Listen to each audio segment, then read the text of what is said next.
Hey guys, welcome to Mortal Monster Wrestling and welcome to my 205 Live and NXT review. So, let's start with 205 Live. So, 205 Live was this week was not as good as it has been for the past few weeks, but still was a very good show.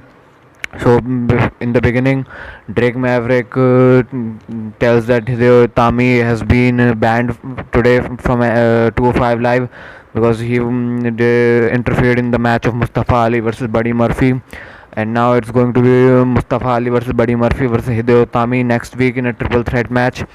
Uh, he also made the matches today for Lucha House Door Party versus Luchador House Party. Sorry, versus Drew Gulak, Jack Gallagher, and Brian Kendrick. It was a very fun six-man tag match. So it had earlier the Lucha House Door Party kicking Brian Kendrick's ass, but then gentleman Jack Gallagher somehow tripped.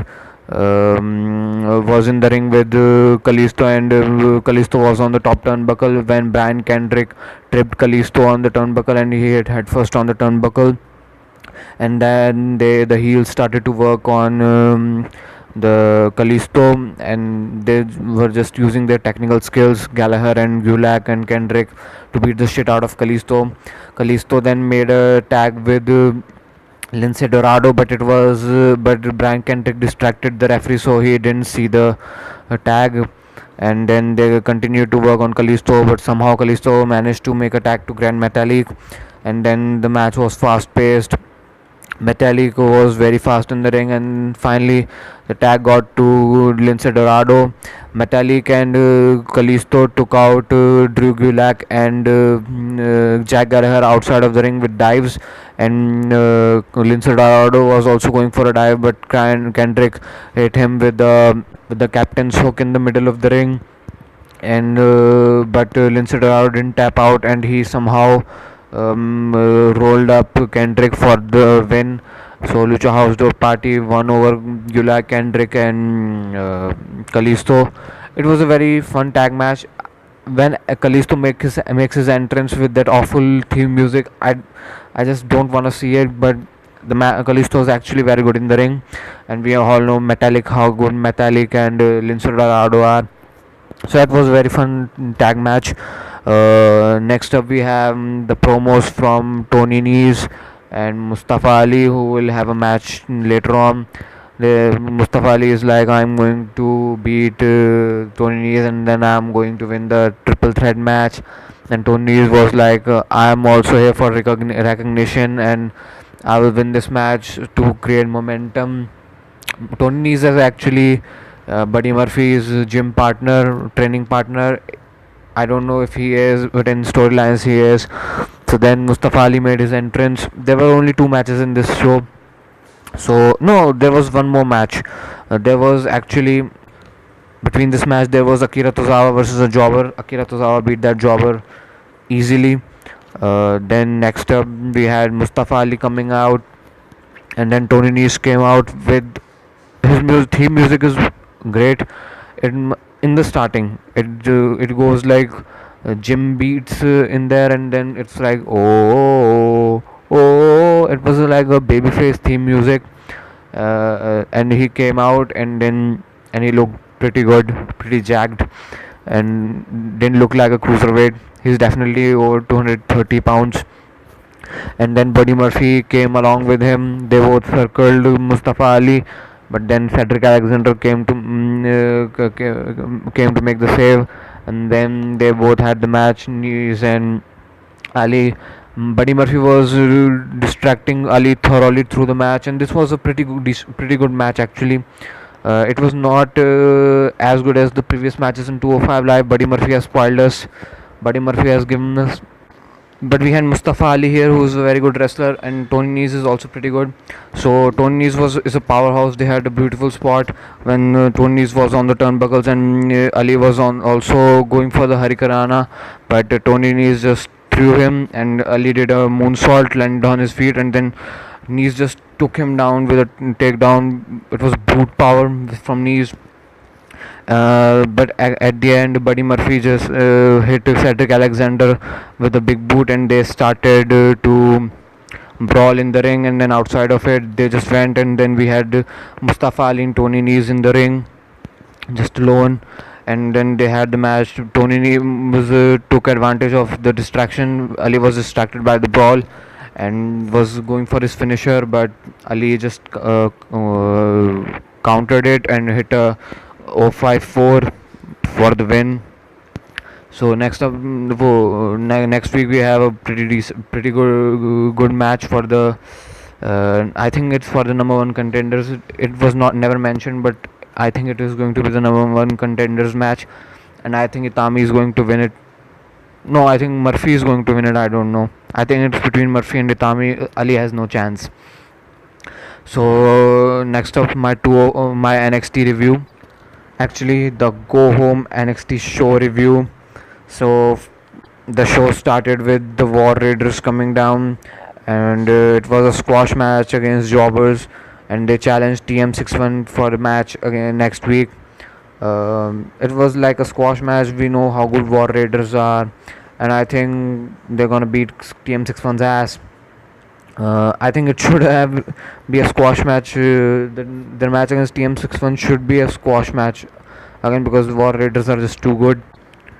But then we had the promo package between the rivalry between Tommaso Ciampa and Johnny Gargano, and then we went to another match between EC3 and Cassius Ohno, which was made last week.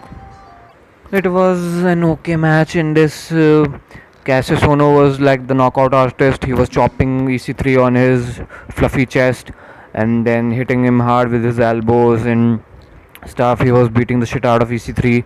He did a senton in the ring, then did a senton outside of the ring and sent EC3 in the ring, and then was going for the German suplex. But EC3 just went forward, and Ono's neck hit the ropes, and then EC3 hit his finisher, top 1% on Cassius Ohno for the win. And then we had another match between from the women's division, Aliyah versus Bianca Belair. Aliyah was like mocking Belair, but Belair beat the shit out of Aliyah. It was again basically a squash match. Aliyah had some offense, but Belair just beat her. Belair is actually very good, and she is very athletic. I think they're going to push Belair for the women's title next. Next up, we had the promo package between Shayna Baszler and Nikki Cross, and then we had the best match of the night. I think this time NXT had the better match than 205 Live. It was Pete Dunne versus Kyle O'Reilly. We all know how good both these superstars are. We know how good chemistry they have from their last match when they had for the tag titles between for Pete Dunne and Roderick Strong versus Undisputed Era versus Authors of Pain. When Pete Dunne and Kyle O'Reilly were in the ring, they were just throwing fires at each other, and this match was just the same. Pete Dunne had an injured leg, so he had his leg taped up.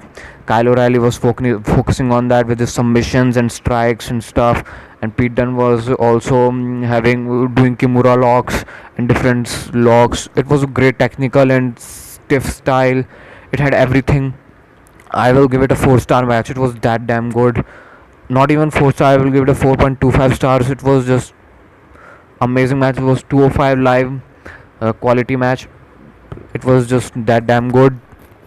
And so then Pete Dunne won with a bitter end, and then Undisputed Era came in and just started to beat the shit out of